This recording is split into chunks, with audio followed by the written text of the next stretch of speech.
Смотрите, какой интерьер в моем кафе любимом. Здесь соленья, компот. Вот здесь вот. И это все настоящие соленья, да? Компота из абрикосов. Ну, вот здесь вот национально-грузинская одежда. Также вот их бар, официанты.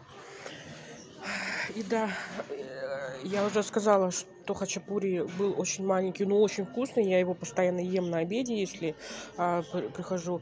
И хинкали. Единственный минус в том, что когда ты якутка, что мясо ты ценишь вкус какой, потому что у нас здесь натуральное мясо, а здесь фарш, он, видимо, купленный.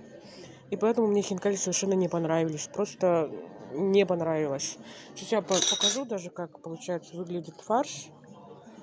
Вот. Он просто вот как будто сухожилия какие-то вот. Поэтому как бы я не стала есть хинкали. Заказала. Вот раз тоже не понравилось. Я подумала, что там просто потому что тыква была, и как будто тесто, оно как будто пресное.